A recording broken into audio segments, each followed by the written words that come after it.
Hello everyone, welcome back. हम लोग last वाले क्लास तक में सॉइल में जितने तरह के टेस्ट वाटर कंटेंट निकालने के लिए और स्पेसिफिक ग्रेविटी निकालने के लिए ये सारी चीज़ें हम लोग लास्ट क्लास तक में डिस्कस कर लिए थे। आज से स्टार्ट होता है अब एक नया टॉपिक। लास्ट वाले क्लास में हम आपको सिलेबस दिखाए थे कि जिसमें आपको लास्ट में बताए थे कि हम लोग यहाँ तक कवर कर लिए हैं। हम लोग यहाँ स्पेसिफिक ग्रेविटी और उसका डिटर्मिनेशन बाय पिक्नोमीटर मेथड जो है ये हम लोग यहाँ तक लास्ट क्लास में डिस्कस कर लिए थे। आज से हम लोग स्टार्ट करने जा रहे हैं कंसिस्टेंसी, और यहाँ से लेकर के यहाँ तक जो आप पढ़ेंगे ये एक बहुत ही मेजर पार्ट है आपके जियोटेक्निकल का। किसी भी एग्ज़ाम में जो क्वेश्चंस आता है जो इस चैप्टर से, अगर जो ये फिजिकल और इंडेक्स प्रॉपर्टी से जो आता है उसमें स्टार्टिंग के ये वाली सारी चीज़ें क्या है, बेसिक्स है।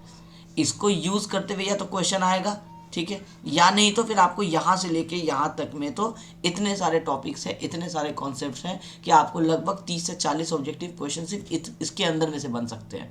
आगे जब हम लोग पहले सारा थ्योरी कंप्लीट करेंगे तो फिर हम आपको ऑब्जेक्टिव भी करवाएंगे कुछ कुछ, जैसे हर चैप्टर वाइज करवा लेंगे। अगर वैसा होगा तो हम लोग 5 लेक्चर रखेंगे, 5 आपको चैप्टर आपको ऑब्जेक्टिव के जो होंगे उसमें 5 का हम लोग MCQ करेंगे। तो उसमें हम आपको दिखाएंगे कि कितने तरीके से क्वेश्चंस बन सकते हैं। अब SBT में आपको 20 क्वेश्चन आता है ऑब्जेक्टिव, तो 20 के लिए आपको एटलीस्ट 100-120 टाइप्स आपको अलग अलग अगर पता होंगे तो उसी में से कोई 20 आता है। और SBT का तो खैर फिक्स्ड पैटर्न है, उसको पता ही है हम लोगों को कि वो किस तरह से ज़्यादा पूछ सकता है।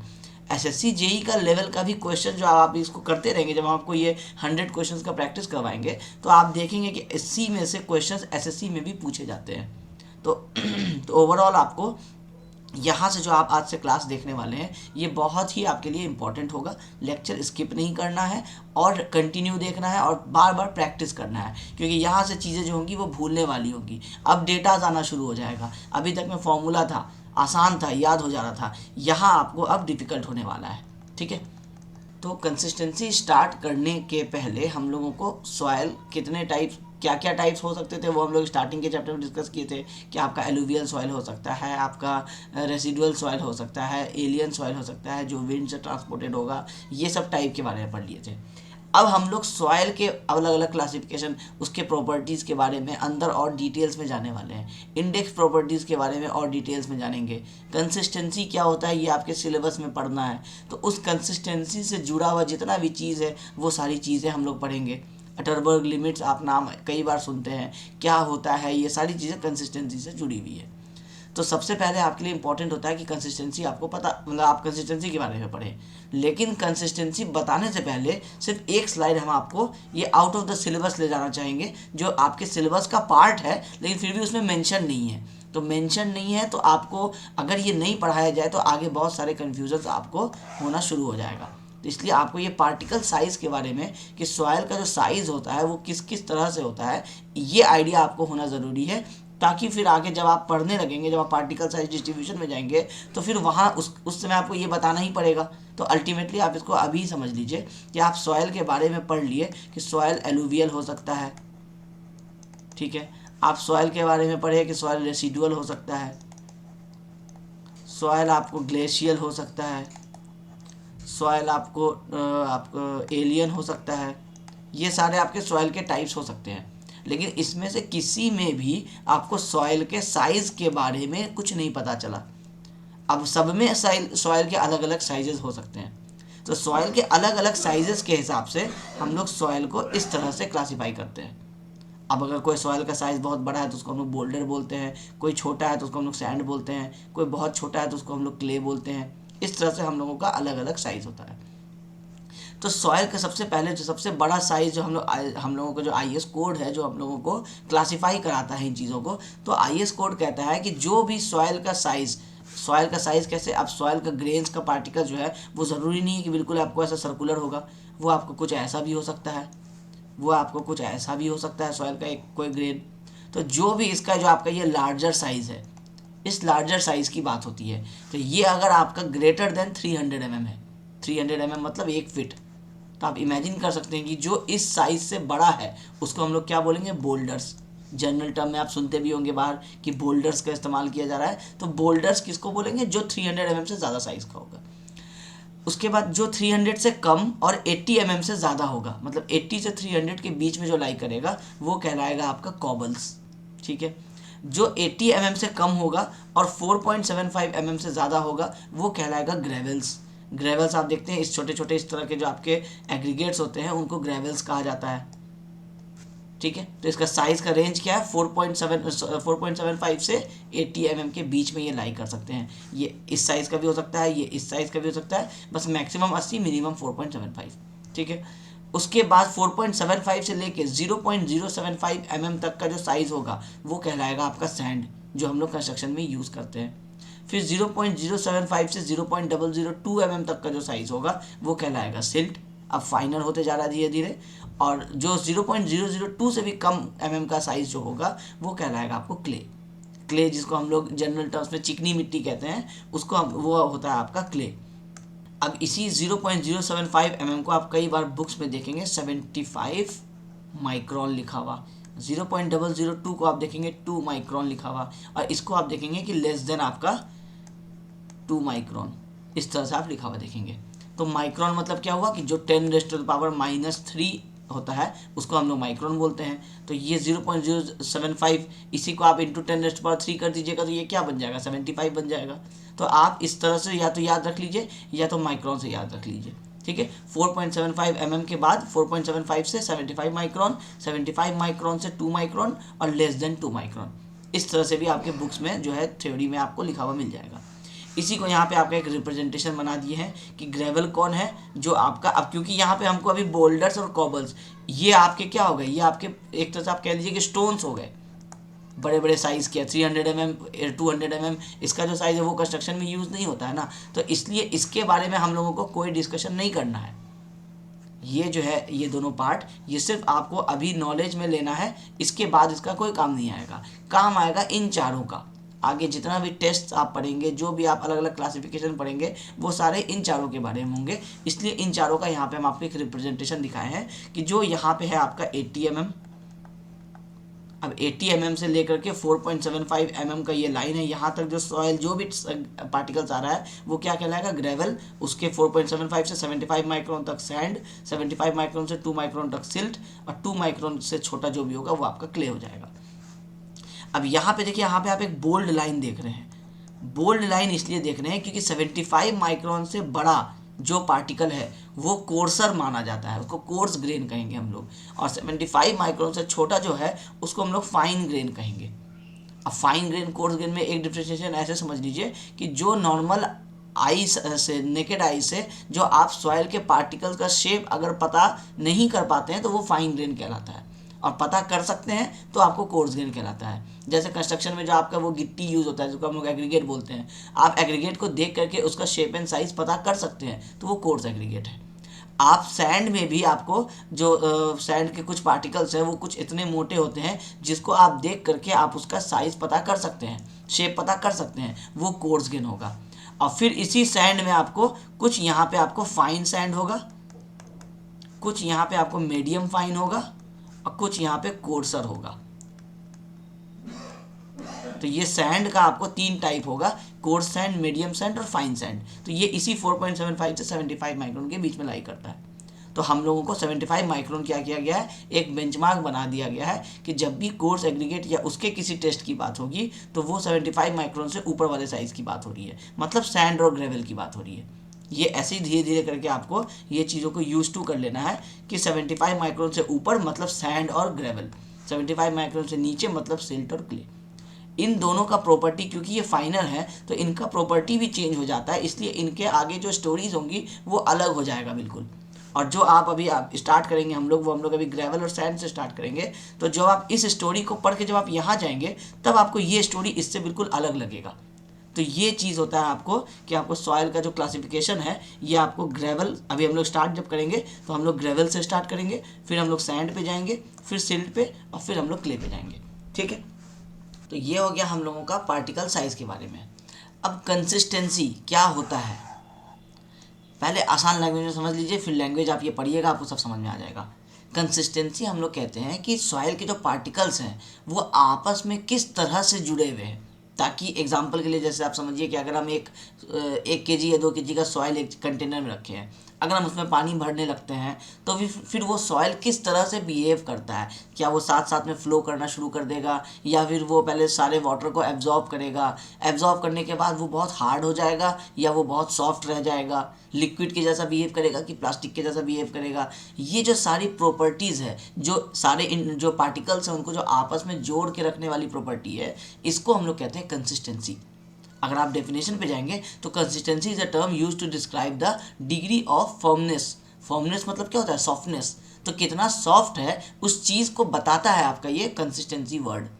एग्जाम्पल के लिए सोचिए, जब आप क्रिकेट खेलने जाते हैं किसी ग्राउंड में, तो आप बहुत अलग अलग ग्राउंड में खेले होंगे क्रिकेट। किसी ग्राउंड में आप जाते हैं तो वहाँ जब आप फील्डिंग करते हैं तो आप ग्रास जब देखते हैं तो आपको एक फील होता है जो आप कहते हैं कि ये बहुत हार्ड ग्राउंड है, इस पर फील्डिंग करना डिफ़िकल्ट है, चोट लग सकती है। फिर बहुत सारे ग्राउंड ऐसे होते हैं जहाँ आप आराम से डाइव करके आप कैच पकड़ लेते हैं, आपको ये डर नहीं होता है कि चोट लगेगा। क्यों? क्योंकि वहाँ का सॉइल आपको सॉफ्ट दिखता है थोड़ा। तो ये जो सॉफ्टनेस और हार्डनेस जो आप डिफाइन कर रहे हैं, इसको वहाँ से रिलेट करने की कोशिश कीजिए कि अलग अलग तरह के ग्राउंड क्या है। एक तरह से सॉइल है, सॉइल के ऊपर ग्रास आया हुआ है, तो ग्रास कुछ आपको सॉफ्ट फीलिंग देता है, लेकिन अंदर से अगर ग्राउंड हार्ड है तो वो हार्ड फीलिंग आपको पता चलता है। जब आप उस पर खड़े रहते हैं, आप उसको टच करते हैं, तो आप फील कर सकते हैं कि ग्राउंड हार्ड है कि सॉफ्ट है। इसी चीज़ को कंसिस्टेंसी कहते हैं कि ये जो सॉफ्टनेस लूजनेस जो आप देख रहे हैं, ये कंसिस्टेंसी को बताता है। अब आप उसको सॉफ्ट कह सकते हैं, आप उसको मीडियम सॉफ्ट कह सकते हैं, आप उसको हार्ड कह सकते हैं, ये सारे अलग अलग पैरामीटर्स हैं। तो कैसे बोलेंगे कि सॉफ्ट सॉइल है, हार्ड सॉइल है? तो इसको हम लोग कहते हैं क्वालिटी, मतलब क्वालिटी में हम लोग बात कर रहे हैं, तो ये कहलाया आपको क्वालिटेटिवली, ये सॉफ्ट, मीडियम और हार्ड। अब इसको पता लगाने के लिए आगे कैलकुलेशन में आपके बहुत सारे इंडेक्स प्रॉपर्टीज़ आते हैं। जब आप उस इंडेक्स प्रॉपर्टीज़ को निकालते हैं वैल्यू, उस वैल्यू में कुछ परसेंटेज में वैल्यू आता है। फॉर एग्जांपल मान लीजिए आपका 86% आया। अब आप उस 86% को किसी एक स्टैंडर्ड टेबल से रेफर करते हैं कि इस 86% का मतलब क्या हुआ, तो मतलब हुआ कि वेरी डेंस सॉइल है, तो फिर आप बोलते हैं कि ये सॉइल वेरी डेंस है। तो अल्टीमेटली आप क्या निकाले? क्वालिटी चेक किए। कैसे निकाले? कुछ क्वांटिटी को पहले आप ढूंढे। तो ये जो फॉर्मूलाज है जिससे आप इसको कैलकुलेट करेंगे, वो जैसे बहुत सारे हैं। जैसे आप मान लीजिए आपका प्लास्टिसिटी इंडेक्स हो गया, आपका लिक्विडिटी इंडेक्स हो गया, कंसिस्टेंसी इंडेक्स हो गया। ये सारे अलग अलग फार्मूलाज हैं जो हम लोगों को, एक साइंटिस्ट हैं अटरबर्ग, उन्होंने ये निकाल करके ये फार्मूला हम लोगों को दिया। उन्होंने रिसर्च किया, उन्होंने जैसे पानी मिलाया सॉइल में, थोड़ा थोड़ा सा पानी मिलाते गए, अलग अलग प्रॉपर्टी शो होते गया, बहुत सारे इस तरह से रैंडम रिसर्च करके वो एक कंक्लूज़न निकाले। तो वो जो कंक्लूज़न निकला वो यही सारे फार्मूला के रूप में निकला, और इन्हीं को कहा जाता है आपको अटरबर्ग लिमिट्स। अभी आगे बताएंगे, अभी एक शॉर्ट में एक जनरल आइडिया दिए हैं कि अटरबर्ग लिमिट्स क्या होता है। एक लिमिट है, एक वैल्यू है जिसको आपको कैलकुलेट करना है, एक न्यूमेरिकल फॉर्मूला है जो आपको निकालना है, और उससे आपको पता चल जाएगा कि आपके सॉइल का कंसिस्टेंसी क्या है। अगर हम उसको लिक्विड के टर्म में बात करेंगे तो लिक्विडिटी इंडेक्स पता चल जाएगा, प्लास्टिसिटी के टर्म में बात करेंगे तो प्लास्टिसिटी इंडेक्स पता चल जाएगा। इस तरह से हम लोग कंसिस्टेंसी को निकाल सकते हैं कि ग्राउंड मेरा हार्ड है कि सॉफ्ट है कि लूज है, डेंस है, कितना डेंस है, ये सारे वैल्यूज़ को निकालना, ये यहाँ से अब आज के क्लास से स्टार्ट हो जाता है। और ये मेजर इंपॉर्टेंट पार्ट है जिससे न्यूमेरिकल आते हैं, कन्फ्यूजिंग न्यूमेरिकल होते हैं, कई बार फॉर्मूला भूल जाते हैं हम लोग, कई बार हम लोग वो स्टैंडर्ड टेबल भूल जाते हैं कि 86% के रेस्पेक्ट में क्या वैल्यू होता है। तो ये सारी चीज़ों को यहाँ से अब आपको याद रखते जाना है, ठीक है। तो एक बार पहले इसका थ्योरी पढ़ लीजिए, वही चीज़ जो हम आपको बताए थे। एक और चीज़ ध्यान रखिए कि ये जो हम लोग जो जितने भी कंसिस्टेंसी की बात कर रहे हैं, ये सारा जो होगा ये आपका फाइन ग्रेन सॉइल के लिए निकाला जाता है, कोर्स ग्रेन सॉइल के लिए नहीं निकाला जाता है। एग्जाम्पल के लिए उसको भी इस तरह से समझ लीजिए। कोर्स ग्रेन सॉइल में आप एग्जाम्पल ले लीजिए जैसे ग्रेवल का, आपके बहुत सारे ग्रेवल्स एक साथ रखे हुए हैं, अब आप उसमें पानी मिला दिए, क्या वो फ्लो करेगा उसके साथ? एक कंटेनर है, मान लीजिए कंटेनर में एक लॉन्ग साइज़ का कंटेनर है, कितने कुछ इस साइज़ का हमें कंटेनर बना दिए, हम यहाँ पे इस तरह से ऐसे करके ग्रेवल को रख दिए। अब हम इसमें पानी डाल रहे हैं, तो क्योंकि ग्रेवल्स जो रखे हुए हैं उनके बीच में वॉइड्स इतना ज़्यादा होता है, लार्ज साइज़ का होता है, कि सारा पानी जो आप यहाँ से डालेंगे वो पानी निकल करके यहाँ आ जाएगा और ये यहीं का यहीं रह जाएगा, ऐसा चांसेस है। तो इसका मतलब क्या हुआ कि जो ग्रेवल्स हो गए, जो कोर्स एग्रीगेट्स हो गए, जो कोर्सर पार्टिकल्स हो गए, उनके बीच में वॉल्यूम और जो गैप का है वो इतना ज़्यादा होता है, साइजेस ज़्यादा होते हैं कि उसमें से अगर आप पानी मिलाते भी हैं तो उससे कोई फ़र्क नहीं पड़ेगा उसकी कंसिस्टेंसी को। इसीलिए कोर्सर पार्टिकल्स को हम लोग, ये जो हमारे पार्टिकल्स हैं, कोर्सर पार्टिकल्स, इनको हम लोग बोलते हैं कि ये नॉन कंसिस्टेंट है। तो जब भी कंसिस्टेंसी की बात होती है वो कभी इन ग्रेवल और सैंड के लिए बात नहीं होती है, वो हमेशा सिल्ट और क्ले के लिए बात होती है, क्योंकि पानी मिलाने पे इनका प्रॉपर्टी चेंज हो जाता है, क्योंकि इनमें वॉइड्स का साइज़ छोटा होता है। इसमें अगर पानी यहाँ तक आएगा तो वो अपने साथ साथ इस सॉयल को भी लेकर के आएगा। तो ये जो इस तरह से फ्लो करेगा वो डिपेंड करेगा कि आप पानी कितना मिलाए हैं। इसका मतलब है कि आपको पानी मिलाना एक इम्पॉर्टेंट रोल प्ले कर रहा है। किसमें? फाइन एग्रीगेट्स में, जो फाइन ग्रेन्स है, फाइन पार्टिकल्स है, उसमें पानी मिलाना बहुत इंपॉर्टेंट रोल प्ले कर रहा है। तो कंसिस्टेंसी को एक यहाँ पे आप लाइन आपको दिखा हुआ मिलेगा कि ये this property of consistency is defined only for fine grained soils. पहले पूरा पढ़ लीजिए। Consistency is a term use to describe the degree of firmness of fine grain soil. Fine grain soil जो सिल्ट और क्ले है उसका degree of firmness जो check किया जाता है कि सॉफ्ट है कि हार्ड है, ये हम लोगों का कंसिस्टेंसी कहलाता है। The consistency of fine grain soil is expressed qualitatively. हम लोग soft, very soft, hard, stiff, इसमें हम लोग बताते हैं, और इसको बताने के लिए हम लोग कुछ वैल्यूज कैलकुलेट करके निकालते हैं जो आगे हम लोग पढ़ेंगे। ठीक है। This property of consistency is defined only for fine grain soil, specially for clays, and it is measured for wet, moist, dry. मतलब किसी भी तरह का सैंपल हो, पहले से कुछ पानी मिला हुआ हो, नहीं हो, बहुत ज़्यादा पानी मिला हुआ हो, सबके लिए ये कंसिस्टेंसी जो है ये पता किया जा सकता है। ठीक है। तो हम लोग अब जब पानी मिलाते हैं तो पानी जितना जितना हम लोग मिलाएंगे उसके हिसाब से हम लोगों का जो प्रॉपर्टी है वो हम लोगों का चेंज होगा। ये अब आपको समझ में आ गया कि कंसिस्टेंसी किसी फाइन ग्रेन सॉइल का चेंज होता है तो वाटर कंटेंट के हिसाब से चेंज होता है। तो वाटर कंटेंट का रोल अभी से कंसिस्टेंसी के फॉर्मूला में बार बार आएगा। इसीलिए जब पुराने फॉर्मूलाज आप पढ़े हैं उसमें वाटर एग्रीगेट और उससे जुड़ा हुआ जो भी आगे पीछे का फॉर्मूला है वो सारा आपको इसलिए ध्यान रखना होगा कि जैसे गेट का एग्ज़ाम जब होता है तो उसमें बड़े न्यूमेरिकल्स बनाए जाते हैं। अब वो बड़े न्यूमेरिकल्स 2-4 छोटे छोटे न्यूमेरिकल्स फॉर्मूला को सॉल्व करते करते फिर लास्ट में अपना आंसर देता है। कहने का मतलब है कि जब जियोटेक पढ़ रहे हैं एक बार तो बहुत अच्छे से पढ़ लीजिए। आज जो पढ़िएगा लाइफ टाइम वही काम आएगा। किसी न किसी एग्जाम में कोई ना कोई क्वेश्चन बनता हुआ मिलेगा जो आपको ले दे के वाटर कंटेंट और ड्राई डेंसिटी ये सब को यूज़ करता हुआ फॉर्मूला आपको मिलेगा। इसीलिए पीछे के फॉर्मूलाज यहाँ से आपके लिए बेस का काम करेंगे। ठीक है। कुछ थ्योरी और है। The physical property of soil are considerably influenced by the amount of water present in them. हम बता दिए आपको कि कितना पानी प्रेजेंट है उस पर बहुत सारी प्रॉपर्टीज डिपेंड करती है। Consistency of soil also changes with the amount of water, वही एक ही लाइन है, उसको एक्सप्लेन करके लिखा हुआ है। अगर आपको पूछता है व्हाट इज कंसिस्टेंसी 2 मार्क्स में तो ये पूरा थ्योरी जो है ये 2 पेज का ये जो चीज़ है ये आप सारा लिख दीजिएगा। और ये तो फाइन ग्रेन का हम आपको बस पार्टिकल्स बताए हैं कि फाइन ग्रेन किसको बोले हम, तो 75 माइक्रोन से पहले वाले जो पार्टिकल्स हैं वो हो गए आपके सिल्ट और क्ले, ये हो गए आपके फाइन पार्टिकल्स। इनमें ही कंसिस्टेंसी का सबसे ज़्यादा रोल होता है। 2 मार्क्स में इतना थ्योरी विथ ये पार्टिकल ये इसका ये इस तरह से आप डायग्राम बना करके बता सकते हैं, इससे आपको सफिशिएंट हो जाएगा। ठीक है। तो मेन बात यही रहा कि वाटर ऐड करने से या सब्ट्रैक्ट करने से सारा कंसिस्टेंसी में जो चेंजेस होना है वो होगा।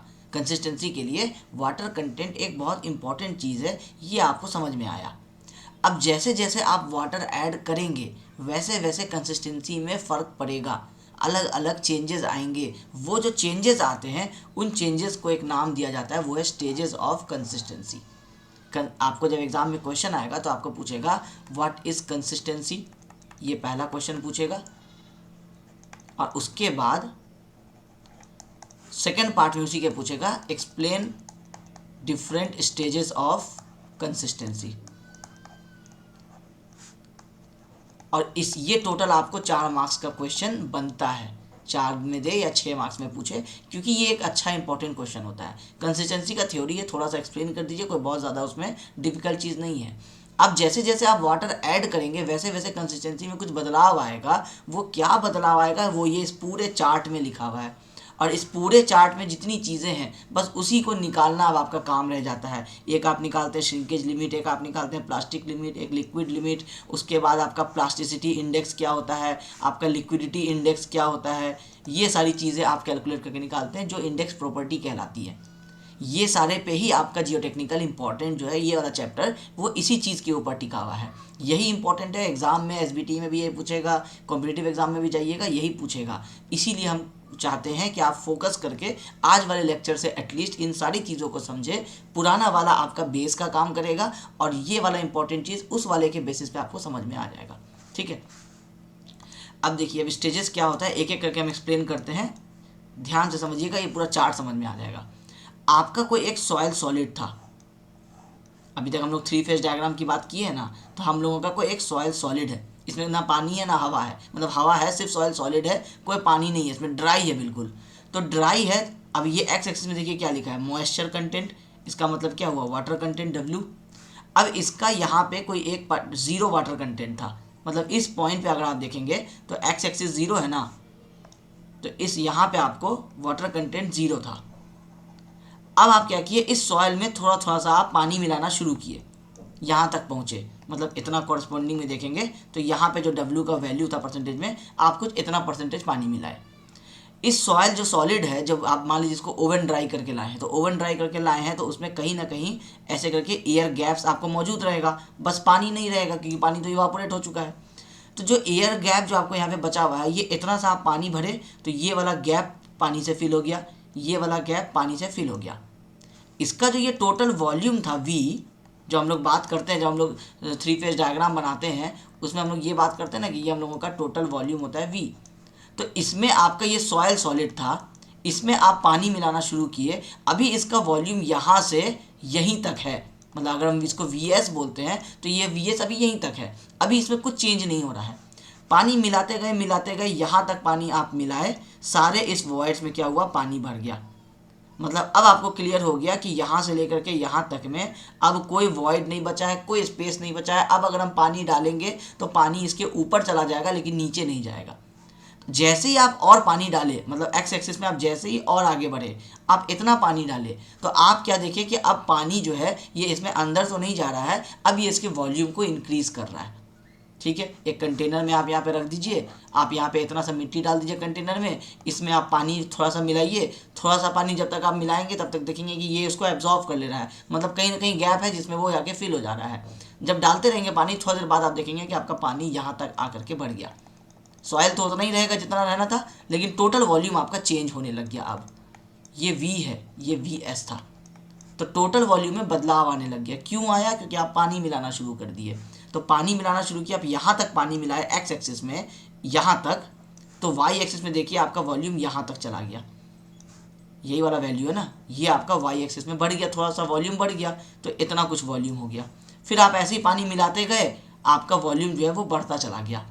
तो इस अमाउंट तक जो आप पानी मिलाए उसमें आप फील किए कि यहाँ से वॉल्यूम चेंज होना स्टार्ट हुआ, यहाँ तक जो हम पानी दिए इतना दूर में ये सॉलिड के जैसा बिहेव किया, मगर सेमी सॉलिड हो गया, मतलब थोड़ा गीला हो गया, उसमें थोड़ा पानी भी है, थोड़ा सॉइल भी है, मतलब ये सेमी सॉलिड स्टेट हो गया। अभी बहुत ज़्यादा पानी नहीं ऐड किए, अभी थोड़ा एक कुछ अमाउंट का वाटर ऐड किए। तो यहाँ पे हम लोग का जो वाटर परसेंट था, यहाँ पे हम लोगों का W1, इसको हम बोल देते हैं कि ये W1 परसेंटेज था, इस पे हम लोगों का कोई चेंज नहीं हो रहा था। W2 परसेंटेज तक में हम आए तो यहाँ तक में भी हम देखे कि बहुत खास चेंज नहीं हो रहा है, सॉलिड सेमी सॉलिड स्टेट में चल रहा है। लेकिन इससे ज़्यादा जब पानी मिलाएंगे तो वो फ्लो करना एक तरह से आपको प्लास्टिक बिहेवियर दिखाना शुरू कर देगा। मतलब है कि अगर हम उस सॉइल में हाथ रखेंगे तो सॉइल थोड़ा एक्सपैंड कर जाएगा, वापस अपने जगह पे आएगा नहीं, मतलब प्लास्टिसिटी शो करने लगेगा। तो इस वाले वाटर कंटेंट पे जो यहाँ से वाटर देते देते आप यहाँ तक वाटर दिए, इतना वाटर के बाद में आप देखेंगे कि अब ये प्लास्टिसिटी शो कर रहा है इतने वाटर कंटेंट तक। और फिर जब इतना पानी और मिला देंगे उसके बाद आप देखेंगे कि बिल्कुल वो सॉइल नहीं रहा, पानी की जैसा बहने लग जा रहा है पानी के साथ साथ मिलके, मतलब बहुत ज़्यादा वाटर कंटेंट दे दिए। अब जैसे जैसे आप यहाँ से पानी मिलाना शुरू किए थे एक्स एक्सिस में, वैसे वैसे वाई एक्सिस में देखिए वॉल्यूम ऑफ सॉइल लिखा हुआ है, वैसे वैसे इसका वॉल्यूम भी क्या हो रहा है, बढ़ते चला जा रहा है। इस कंटेनर में पानी आप भरते जाएंगे तो वॉल्यूम बढ़ते जाएगा, बस वही चीज़ हो रहा है। और टोटल आपको कहाँ तक पहुँच जाएगा, जितना जगह है उस सैंपल में उतना वॉल्यूम वो आपको मिल जाएगा। सॉइल सॉलिड उतना ही रहेगा लेकिन वाटर के साथ मिल करके टोटल आपका वॉल्यूम जो होगा वो बढ़ जाएगा। और इतने वॉल्यूम के बाद आप इमेजिन कर सकते हैं कि इस पूरे कंटेनर में अगर आप थोड़ा सा 10 ग्राम का अगर आप सॉइल रखे होंगे और 200 ml का अगर आप पानी मिला देंगे तो ऑब्वियसली आपको वो उसमें क्या होगा, तैरता हुआ दिखेगा। वही कहलाता है आपका लिक्विड स्टेट। थोड़ा अगर चिपचिपा जैसा आपको दिखेगा तो वो कहलाएगा आपका प्लास्टिक स्टेट। थोड़ा सा आपको जब आपको लगेगा कि सॉलिड के जैसा ही बिहेवियर है मगर फिर भी इसमें थोड़ा सा जो उसका कॉम्पैक्टनेस है वो कम हो गया है, वो कहलाएगा सेमी सॉलिड स्टेट। तो जैसे जैसे पानी मिलाते गए वैसे वैसे वॉल्यूम बढ़ता गया। वो कहाँ से हुआ? इस वाले पॉइंट से हुआ। इसको मार्क कर देते हैं वापस से हम रेड से। इस वाले जगह से ये सारा चेंज जो है ये स्टार्ट हुआ। इसका मतलब है यहाँ से लेकर के यहाँ तक के बीच में नो वॉल्यूम चेंज। यहाँ के यहाँ लेकर के यहाँ तक जो वाटर कंटेंट देंगे उसके हिसाब से यहाँ तक हम लोगों को वॉल्यूम मिलेगा। इसमें हम लोगों का होगा वॉल्यूम चेंज। अब वॉल्यूम चेंज होगा तो पहले हमको सेमी सॉलिड स्टेट दिखाएगा, फिर प्लास्टिक स्टेट दिखाएगा और फिर लिक्विड स्टेट दिखाएगा। यही है आपका ये आपका स्टेजेस ऑफ कंसिस्टेंसी। अब इसके लिए आपको थ्योरी पूछेगा और आगे न्यूमेरिकल में ये सारा कॉन्सेप्ट का इस्तेमाल होगा। आपको ऑब्जेक्टिव पूछ देगा, एसबीटी में ही बता रहे हैं कि आपको ऑब्जेक्टिव पूछ देगा कि वो कौन सा वाटर कंटेंट है जहाँ तक हम लोगों का वॉल्यूम ऑफ सॉइल चेंज नहीं होता है वाटर एडिशन करने पे। आपको पता चल जाएगा कि ये वाला पॉइंट है। इस पॉइंट का नाम क्या दिया? इसका नाम दिया श्रिंकेज लिमिट, कि श्रिंक करने का जो लिमिट है वो यहाँ तक है। मतलब यहाँ से अगर पानी घटाते चले आएंगे तो सॉइल का आप देख रहे हैं कि अगर हम यहाँ पे मान लीजिए मेरा वाटर कंटेंट इतना था, इसका वॉल्यूम दे देते हैं 100। मान लीजिए इस वाले वॉल्यूम पे मेरा 100 वाटर कंटेंट था, इस वाले पे 90 वाटर कंटेंट है, इस वाले पे 80 है। ऐसे करते करते हम जब इस वाले पे पहुँचेंगे तो इस वाले वाटर कंटेंट के नीचे मेरा सॉइल का वॉल्यूम जो है वो और कम नहीं हो जाएगा, वो एक कांस्टेंट हो जाएगा, क्योंकि अब उसके अंदर वॉइड्स बच गए, उसमें पानी भरने वाला है। तो ये श्रिंकेज लिमिट पे आपका क्या होगा कि कोई वॉल्यूम चेंज नहीं होगा। फिर पूछेगा किस वाटर कंटेंट के बाद हम लोगों का सॉइल जो है वो प्लास्टिक बिहेवियर शो करना शुरू करता है। तो इस वाटर कंटेंट को हम लोग नाम दिए प्लास्टिक लिमिट, वाटर कंटेंट को। फिर किस वाटर कंटेंट के बाद हम लोगों का ये सॉइल जो है वो लिक्विड बिहेवियर दिखाना शुरू कर देता है, उसको हम बोलते हैं लिक्विड लिमिट। तो ये तीन जो है liquid limit, plastic limit, shrinkage limit, इनको नाम दिया जाता है एटरबर्ग लिमिट्स, एटरबर्ग्स लिमिट। क्यों नाम दिया जाता है? क्योंकि इस वाटर कंटेंट जिसको हम वाटर कंटेंट बोल रहे थे, हम तो इसको कोई नाम नहीं दिए, हम इसको सिर्फ वाटर कंटेंट बोल रहे थे।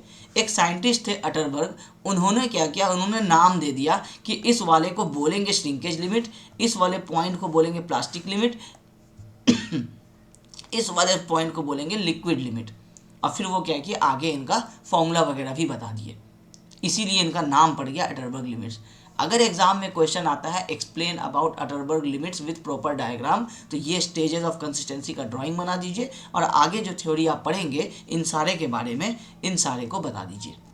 ठीक है, तो अगर आपको पूछता है कि स्टेजेस ऑफ कंसिस्टेंसी कितना कितना होता है तो 4 होता है, solid state, semi solid state, plastic state, liquid state. कैसे होता है ये पानी के ऐड करने पे वेरी करता है। अब यही सारे डायग्राम को अब आप आ जाइए थ्योरी में। अब एक एक करके आप यहाँ से देखेंगे। जैसे कंसिस्टेंसी लिमिट्स, इसको हम लोग क्या नाम दिए? एटरबर्ग लिमिट्स भी नाम दिए। अब ये एटरबर्ग लिमिट्स कहाँ से मिला? ये स्टेजेस ऑफ कंसिस्टेंसी से मिला। अब इसको पढ़िए एक एक करके। स्वीडिश एग्रीकल्चर इंजीनियर एल्बर्ट एटरबर्ग, ये क्या थे? एक स्वीडन कंट्री है, वहाँ के एग्रीकल्चर इंजीनियर थे। इन्होंने मेंशन किया कि depending upon the water content the consistency of fine grain soil can be described in 4 states.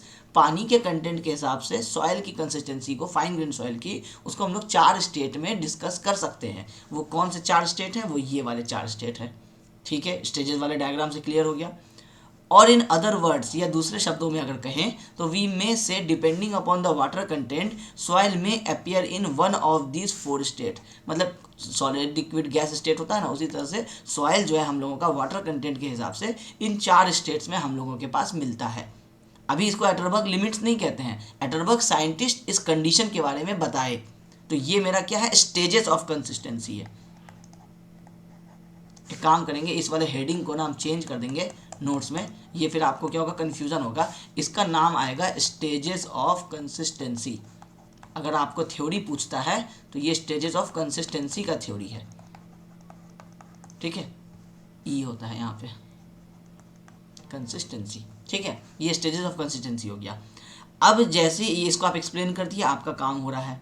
अब एक एक करके इसको आप थोड़ा सा और इलेबोरेट कर दीजिए। In each state the consistency and behaviour of soil is different. सही बात है, जितना जितना पानी ऐड कर रहे हैं उसके हिसाब से हर स्टेट में कोई सॉलिड स्टेट शो कर रहा है, कोई सेमी सॉलिड, कोई प्लास्टिक, इस तरह से शो कर रहा है। एंड कॉन्सिक्वेंटली अल्टीमेटली क्या हो रहा है कि सो आर इट्स इंजीनियरिंग प्रॉपर्टीज़। जैसे अलग अलग प्रॉपर्टी शो कर रहा है वैसे वैसे इंजीनियरिंग प्रॉपर्टीज भी अलग अलग होंगी। सॉलिड स्टेट का हो सकता है आप डेंसिटी जानना चाहेंगे तो कुछ और निकलेगा। लिक्विड स्टेट में जब आप डेंसिटी जानना चाहेंगे तो आप समझ सकते हैं कि थोड़ा कम मिलेगा। प्लास्टिक स्टेट में लिक्विड से थोड़ा ज़्यादा आपको डेंसिटी मिलेगा। इस तरह से इंजीनियरिंग के प्रॉपर्टीज़ भी हर स्टेज में बदल जाते हैं। ठीक है। Thus, the boundary between each state can be defined based on a change in the soil behavior. इसी सॉइल के बिहेवियर को चेंज होने का जो ये है प्रॉपर्टी कि इस पॉइंट के इधर सॉइल का प्रॉपर्टी अलग है, इस पॉइंट के इधर सॉइल का प्रॉपर्टी अलग है, तो इस पॉइंट को ही आप क्या किए, आप डिफाइन कर रहे हैं कि ये आपको सॉइल में क्या कर रहा है, जो बिहेवियर में चेंज ला रहा है। इसका मतलब है कि वो जो जंक्शन है जिसके पहले और जिसके बाद रिजल्ट चेंज हो रहा है वो आपके लिए एक इंपॉर्टेंट रोल प्ले करेगा। उन जंक्शंस का नाम क्या है? Shrinkage limit, plastic limit, liquid limit. इनको क्या बोले हम लोग? Atterberg's limit. ठीक है। The water content at which the soil changes from one state to other is known as the consistency limit. जिस पॉइंट पे एक स्टेट से दूसरे स्टेट में चेंज हो रहा है वो कंसिस्टेंसी लिमिट है। Atterberg demonstrated the significance of these limits in understanding the behavior of clay, so these limits are called Atterberg limits. यहाँ तक आपको, अगर आपको Atterberg limits के बारे में पूछता है तो आपको यहाँ से एक्सप्लेन करना है कि बोलेगा what are Atterberg limits या what are consistency limits, explain about each one of them। इसका मतलब है कि पहले ये समझाइए कि consistency limits होता क्या है। पानी के ऐड करने से जिस पॉइंट पे बिहेवियर चेंज हो रहा है उस पॉइंट को हम लोग कहेंगे consistency limit। अब क्योंकि अटरबर्ग बताए थे इसीलिए उसको हम लोग कहेंगे अटरबर्ग लिमिट्स। ठीक है। अब एक एक करके हम लोगों को क्या करना है, वही सारे वर्ड्स के बारे में जानना है। यहाँ पे आप जो देखें लिक्विड लिमिट, ये वाला है लिक्विड लिमिट, ये प्लास्टिक लिमिट, ये श्रिंकेज लिमिट। इन्हीं के बारे में हम लोगों को अब एक एक करके पढ़ना है कि अब ये लिक्विड लिमिट का फॉर्मूला कौन दिए? अटरबर्ग साइंटिस्ट दिए। तो ये वाला फॉर्मूला कौन बताए? अटरबर्ग बताए। कैसे बताए वो सारी चीज़ें अभी हम लोग आगे समझेंगे। ठीक है। ये आपको बिल्कुल ऐसे रट नहीं लेना है। ये आगे जब बताएंगे कि लिक्विड लिमिट कैलकुलेट कैसे किया जाता है तो वो कैसे ग्रैंड अपरेटस से कैलकुलेट किया जाता है, वहाँ से फिर ये फॉर्मूला आता है बहुत ही आसान। इसको वैसे तो आपको एग्जाम में याद तो रखना ही पड़ेगा क्योंकि इससे क्वेश्चन आता है आपको, लेकिन ऐसा नहीं है कि बस ये आप फॉर्मूला है, एम्पेरिकल फॉर्मूला, इसको रट लेना, ऐसा नहीं है। ये फॉर्मूला निकला है एक लॉजिक से, वो लॉजिक आगे के लेक्चर्स में जैसे हम लोग टेस्ट में पहुँचेंगे वहाँ आपको पता चल जाएगा। ठीक है।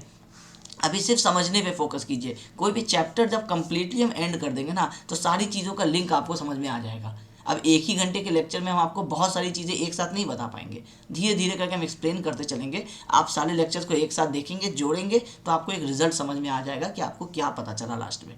ठीक है। लिक्विड लिमिट क्या होता है? When we mix fine grain soil in large quantities of water. बहुत सारा पानी में हम छोटा छोटा सा ऐसे करके थोड़ा सा सॉइल मिला दिए, 10 ग्राम का जो एग्जांपल दिए थे हम, कितना में मिला दिए? 1 लीटर में मिला दिए।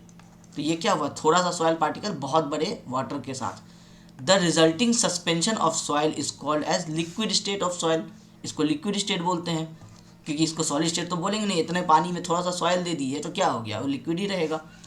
इन this state soil has virtually no shear strength. Obviously अगर हम इसमें बोलेंगे कि अब इसमें सॉयल का अपना शेयर स्ट्रेंथ कितना है तो आप बोलेंगे सर ऑलमोस्ट जीरो ही है, क्योंकि ये तो कुछ बिहेवियर शो ही नहीं कर पाएगा, ये तो लिक्विड के जैसा बिहेव कर रहा है। हम इसको पुश करेंगे राइट साइड तो राइट साइड चला जाएगा, लेफ्ट पुश करेंगे तो लेफ्ट चला जाएगा, जैसे पानी के साथ होता है वैसे ही इसके साथ होगा। तो virtually no shear strength which means soil has zero shear strength. Almost zero shear strength बोले क्योंकि एकदम जीरो नहीं बोलना चाहिए, इस पर लिखना चाहिए कि soil has almost zero shear strength. ठीक है। Also it offers practically no resistance to flow and it flows like a liquid. Liquid state में यही सारी चीज़ें हो रही है कि पानी की जैसा फ्लो करेगा। Hence liquid limit is defined as the minimum water content at which soil has tendency to flow. इसी को हम लोग कहेंगे लिक्विड लिमिट। इसके साथ अगर डायग्राम में समझिएगा तो इस पॉइंट को हम कहेंगे लिक्विड लिमिट, क्योंकि इसके बाद मेरे सॉइल में अगर हम और पानी मिलाए तो उसमें टेंडेंसी टू फ्लो आ जाएगा। ठीक है। अब सेकंड आता है आपका प्लास्टिक लिमिट। अगर अब सेम उसी तरह से आप सारे लैंग्वेज को पढ़िए, सब चीज़ हम एक्सप्लेन कर चुके हैं पहले ही। If the water content of the previous suspension, जो जिसका भी हम लोग आपको बात किए लिक्विड लिमिट में, इज़ रिड्यूस्ड, मतलब हम इसी कंटेनर में 10 ग्राम सॉयल मिलाए थे और 1 लीटर में मिलाए थे, तो लिक्विड लिमिट हम निकाले थे। मान लीजिए हम इसको कर देते हैं 100 ml। अगर हम पानी को कम कर देते हैं तो फिर आपको थोड़ा प्रॉपर्टी डिफरेंट दिखेगा कि अब 100 ml पानी में 10 ग्राम सॉयल होगा, तो वो हो सकता है आपको थोड़ा सा सॉयल के जैसा बिहेवियर अब मिलने लगेगा। वही चीज़ यहाँ पे लिखा हुआ है। If the water content of the previous suspension is reduced, the soil becomes stiffer and starts developing resistance to shear. अब जैसे जैसे आप पानी कम करते जाएंगे, सॉयल अपना प्रॉपर्टी आपको दिखाने लगेगा जो पहले नहीं दिखा पा रहा था लिक्विड लिमिट में। तो पानी कम करना शुरू किए, वाटर कंटेंट कम करते चले गए, इसका मतलब है कि हम लोग प्रीवियस वाले पॉइंट पे पहुंचेंगे जो प्लास्टिक लिमिट कहलाएगा। ठीक है, This is the stage when the sample changes from possessing no shear strength to possessing an infinitesimal shear strength. Infinitesimal मतलब होता है स्मॉल। हम नोट्स में क्या करेंगे, यहाँ पे ब्रैकेट में दे करके स्मॉल लिख देंगे। बहुत सारे स्टूडेंट को इस तरह से वर्ड्स में प्रॉब्लम होता है, तो यहाँ पे आप समझिए, लॉजिक से समझ में आ जाएगा कि अब 0 पहले शेयर स्ट्रेंथ था, अब थोड़ा शेयर स्ट्रेंथ दिखाना शुरू कर रहा है जैसे जैसे हम पानी कम कर रहे हैं। ठीक है, and changes from liquid to plastic state, यही हुआ था। Hence the water content in percent, मतलब परसेंटेज में बताना है, at the point of transition from semi solid to plastic state is defined as plastic limit. मतलब यहाँ पे सेमी सॉलिड स्टेट में,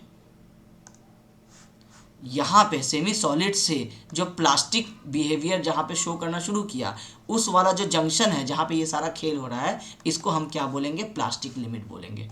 ठीक है, अब इसका अब और लिख करके हम आपको एक दूसरा डेफिनेशन भी दिए हैं, जिससे आपको कई बार बुक्स में अलग अलग डेफिनेशन लिखा रहता है। आप चाहे तो दोनों लिख दीजिए, चाहे तो आपको एक लिख दीजिए, आपका राइट हो जाएगा।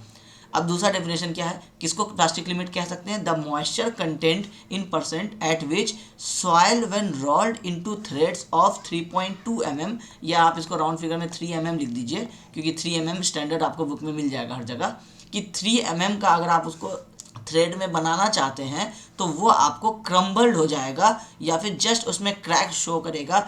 जितना उस वाटर कंटेंट को हम लोग क्या बोलेंगे, प्लास्टिक लिमिट बोलेंगे।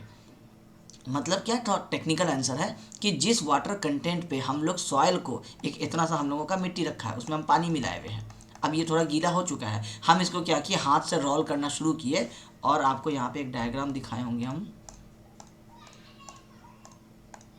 ये जब इस सॉयल को हम क्या किए कि हम इसको रोल बनाना शुरू किए 3 mm का डायमीटर की तरह, तो क्या हुआ कि ये जस्ट जहाँ पे जिस पॉइंट पे पहला जो आपको ये ब्रेक शो किया, इसका मतलब है कि ये वाला जो जितना पानी आप मिलाए थे इस सॉयल में, कि जैसे ही 3 mm का बना ये, उस समय वो क्रैक कर गया। तो 3 mm का अगर नहीं बना है, मतलब पानी और मिलाना है, जब पानी मिला दिया और 3 mm का बन गया, लेकिन उसमें पहला क्रैक आ गया, सही से ये बन करके एज इट इज़ नहीं रहा, इसका मतलब है कि पानी सफिशिएंट नहीं है, अभी जस्ट स्टार्ट हुआ है। उस जंक्शन को हम लोग क्या बोले, प्लास्टिक लिमिट।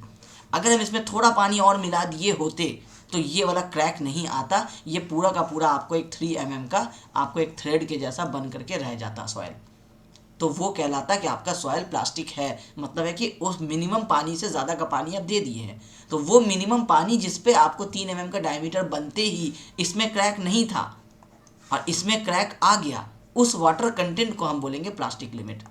ठीक है, आगे जब हम डिस्कस करेंगे तो ये सारी चीज़ें आएंगी आपको। ठीक है, तो यही है आपका दूसरा वाला डेफिनेशन। ये वाला डिफिकल्ट लगता है, छोड़ दीजिए, ये वाला आसान है, थ्योरी पेपर है, थ्योरी बताना है, मतलब ये कंटेंट अभी आप थ्योरी पढ़ रहे हैं तो आप इसको इस तरह से डिफाइन कर सकते हैं।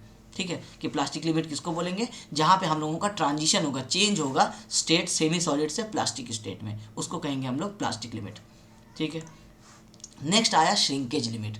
अब श्रिंकेज लिमिट पे ध्यान रखिए क्या हो रहा था, श्रिंकेज लिमिट पे आपका इससे कम पानी अगर देंगे श्रिंकेज लिमिट से तो हम लोगों का वॉल्यूम चेंज नहीं होगा, इससे ज़्यादा पानी देंगे तो सेमी सॉलिड स्टेट में आ जाएगा। ये हम लोगों का श्रिंकेज लिमिट पे हो रहा था। अब इसको पढ़िए, if A saturated soil sample is taken, saturated मतलब जिसमें ये सॉयल है और इसमें पानी मिला करके इस तरह से पानी आप मिला दिए कि जितने वॉइड्स हैं ये सारे आपको बिल्कुल फिल हो चुके हैं। अब पानी मिलाए तो पानी बाहर आ जाएगा, मतलब सेचुरेशन से ज़्यादा पानी हो जाएगा। तो सेचुरेशन कहते हैं जब हम लोगों का S = 1 है। पहले हम लोग पढ़े थे ES = WG वाला फॉर्मूला जब पढ़ रहे थे, तो S = 0 मतलब क्या, ड्राई, S = 1 मतलब क्या, डिग्री ऑफ सेचुरेशन फुल है, मतलब अब पानी मिलाएंगे तो एक्सेस पानी हो जाएगा। तो if A saturated soil sample, वैसा सॉइल सैंपल लेते हैं जिसके वॉइड में पानी पूरा भर गया है, ब्रैकेट में लिखे having water content more than the shrinkage limit. अगर हम पानी वैसा सॉइल लेते हैं जिसका सेचुरेशन लिमिट पहुंच चुका है, अब उससे ज़्यादा जब हम पानी मिलाते हैं and allow to dry up gradually, its volume will go on reducing till a stage will come after which the reduction in the soil water will not result in the further reduction in the total volume of the soil sample। कहने का मतलब है कि एक हम लोगों का एक सैचुरेटेड सॉइल है जिसमें हम लोगों का पानी जितना वॉइड्स में है उसमें भरा हुआ है। अब उसमें थोड़ा ज़्यादा हम उसमें क्या किए, पानी भर करके ले लिए। अब उसके बाद हम इससे जब पानी कम करना शुरू करेंगे तो ये टोटल वॉल्यूम जो होगा वो क्या होगा, हर 1 सेकेंड में जैसे जैसे हम पानी कम करेंगे वैसे वैसे ये वॉल्यूम रिड्यूस होना शुरू हो जाएगा। तो ये कह रहा है कि ये पानी रिड्यूस होगा तो वॉल्यूम रिड्यूस होगा, लेकिन एक टाइम तक होगा और उसके बाद रुक जाएगा। क्यों रुक जाएगा, क्योंकि अब वो एक्सेस वाटर ख़त्म हो चुका है। अब जो वाटर बचा है वो सॉइल के वॉइड्स के अंदर में बचा हुआ है, इसके आगे आपका सॉइल का वॉल्यूम चेंज नहीं होगा। तो जिस वाटर, जैसे आप यहाँ वाटर कंटेंट लिए थे 20%, तो मान लीजिए इतना वॉल्यूम था, आप पानी 18% किए तो कुछ वॉल्यूम और घट गया, तो आपको पता चल गया कि अभी और घटेगा। फिर आप 16% पानी किए, थोड़ा पानी और निकाल लिए तो आप देखिए वॉल्यूम और घट गया। फिर आप 12% पे जब आप निकाले तो आप देखिए कि वॉल्यूम घटा, लेकिन जैसे ही 11% किए तो आप देखिए कि वॉल्यूम उतना ही है, जितना 12 पे था उतना ही 11 पे है। इसका मतलब 12 मेरा क्या हो गया, वो लिमिट हो गया। इसके आगे अब और पानी घटाएंगे तो वॉल्यूम में चेंज नहीं होगा। ये वाला पॉइंट कहलाया हम लोगों का श्रिंकेज लिमिट। डायग्राम में भी यही चीज़ पढ़े थे। The moisture content at which no further volume change occurs with further reduction in moisture content is called as shrinkage limit। वो मॉइस्चर कंटेंट जिस पे और मॉइस्चर कंटेंट घटाने से वॉल्यूम का चेंज नहीं होता है, रिडक्शन नहीं होता है, वो कहलाता है हम लोगों का श्रिंकेज लिमिट। ये 3 जो लिमिट्स हैं ये है आपके एटरबर्ग लिमिट्स। ठीक है, अब इसी को हम यहाँ डायग्राम में शो किए हैं। इसको अभी हम थोड़ा सा एक्सप्लेन नहीं करना चाह रहे हैं, क्योंकि अभी इसको एक्सप्लेन करेंगे ये एक्चुअली टेस्ट के समय में काम आएगा आपको। तो अभी एक्सप्लेन करेंगे तो अननेसेसरी का डिस्कशन हो जाएगा। आप बस इतना समझ लीजिए कि देख लीजिए ये आपका तो एक सॉइल सैंपल था, इसमें आप थोड़ा सा पानी घटाए, V1 - V2 हुआ आपका, यहाँ पे वॉल्यूम कम हुआ, लेकिन अभी भी आप देख रहे हैं कि आपका कुछ यहाँ पे वॉल्यूम है, पानी भी है। आप और पानी घटाते गए, इतना कर दिए कि अब यहाँ पे आपको कोई पानी नहीं बचा, तो ये जो आपका बच जाता है वो बच जाता है आपका जो एक्चुअल वॉल्यूम था सॉइल का।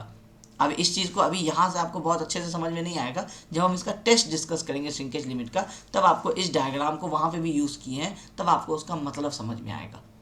तो ये 3 जो है लिमिट जो आप अभी पढ़े, श्रिंकेज लिमिट, प्लास्टिक लिमिट और लिक्विड लिमिट, ये तीनों लिमिट क्या कहलाते हैं, एटरबर्ग लिमिट्स या कंसिस्टेंसी लिमिट्स। और ये कहाँ से आते हैं, तो ये कंसिस्टेंसी के स्टेजेस से आपको मिलते हैं। कौन बताया, साइंटिस्ट एल्बर्ट एटरबर्ग हम लोगों को बताए। आपको एग्जाम में क्वेश्चन आएगा 4 मार्क्स का, व्हाट इज कंसिस्टेंसी और स्टेजेस ऑफ कंसिस्टेंसी, उस पूरे का ये जवाब है आज के इस लेक्चर में। ठीक है, अब जब आप कॉम्पिटिटिव एग्जाम में जाएंगे, अब थोड़ा सा उस पर डिस्कस कर देते हैं कि जैसे ही आप पास आउट होंगे, जब आप गेट की एसएससी की तैयारी करेंगे या किसी स्टेट एजेई के एग्ज़ाम की तैयारी करेंगे, उस समय आपको यहाँ से आपको काम आएगा, इस वाले डायग्राम से आपको क्वेश्चन पूछेगा कि एक पर्टिकुलर वॉल्यूम है जिसके आगे हम लोगों का सॉइल जो है वो प्लास्टिक लिमिट में चेंज हो जा रहा है, प्लास्टिक स्टेट में वो कौन सा पॉइंट है, तो वो प्लास्टिक लिमिट है। तो ये डायग्राम के ये वैल्यूज़ आपको याद रहने चाहिए। गेट तक में इससे क्वेश्चन पूछता है डायरेक्टली, 1 मार्क्स का क्वेश्चन रहता है और आपको कंफ्यूज करने के लिए बोल देता है वो कौन सा लिमिट है जिस पे हम लोगों का सॉइल 3 mm के डायमीटर पे क्रम्बल कर जाता है। तो मतलब क्या था, वो प्लास्टिक लिमिट था। इस पे क्या हुआ, हम लोगों का सॉइल में क्रैक आया, इतना पानी दे दिए होते तो वो सॉइल 3 mm के डायमीटर में बन करके रह जाता, क्योंकि वो प्लास्टिक स्टेट में आ जाता। इस पॉइंट पे क्या हुआ, उसमें पहला क्रैक आ गया। तो ऐसे ऐसे करके ऑब्जेक्टिव में भी क्वेश्चन पूछेगा, कॉम्पिटिटिव एग्जाम में भी, SBT में भी। तो हम जब ऑब्जेक्टिव कराएंगे तो वहाँ से आपको ये सारी चीज़ें दोबारा क्लियर हो जाएंगी। इसलिए अभी ऑब्जेक्टिव नहीं करा रहे हैं। आप अभी तक जो टोटल 9-10 लेक्चर आप देख रहे हैं, आप सारा अभी थ्योरी लेक्चर देख रहे हैं। 1-2 न्यूमेरिकल डिस्कस हुआ, बाकी सारा आपका थ्योरी चल रहा है। अभी आप एक चीज़ पढ़ेंगे, मान लेते हैं आपको सारी चीज़ें अभी टोटल याद नहीं होंगी, फिर जैसे ही हम ऑब्जेक्टिव में आएंगे वापस चैप्टर 1 से, तो फिर जब हम वहाँ डिस्कस करेंगे क्वेश्चन के साथ आंसर बताएंगे कि कौन सा आंसर कहाँ से लिए, कहाँ से आया, तो आपको वापस से ये सारी चीज़ें क्या होगी, डबल याद आ जाएंगी। फिर उस समय क्या होता है, मेमोरी में सेट रह जाता है। और समझ करके अगर एक बार सेट हुआ तो कम से कम 4-5 साल तो आप इन चीज़ों को डायरेक्टली नहीं भूलेंगे। फिर आप एकदम टच में नहीं रहेंगे पढ़ाई के, तो फिर बाद में भूल जाएंगे उसको। ठीक है, तो आज हम लोग डिस्कस किए कंसिस्टेंसी, स्टेजेस ऑफ कंसिस्टेंसी और एटरबर्ग लिमिट्स क्या क्या होते हैं। अब नेक्स्ट वाले क्लास में हम लोग इसी चीज़ को निकालना सीखेंगे कि ये सारे, जैसे लिक्विड लिमिट है तो लिक्विड लिमिट कैसे निकला, किस टेस्ट की मदद से निकला, प्लास्टिक लिमिट है वो किस टेस्ट की मदद से निकला, कैसे निकाले, स्टेप क्या था। एग्जाम में ये भी आपका एक 4 या 6 मार्क्स का थ्योरी आपको पूछेगा कि कैसे ग्रैंड एपरेटस से हम लोग लिक्विड लिमिट कैसे पता करते हैं, वो बताइए। तो फिर उसका पूरा स्टेप आपको बताना पड़ेगा, एपरेटस का डायग्राम बनाना पड़ेगा, वो सारी चीज़ें हम लोग अगले वाले क्लास में डिस्कस करेंगे। तो आई होप आपको आज कंसिस्टेंसी से जुड़ा हुआ ये सारा टॉपिक क्लियर हो गया होगा। Thank you.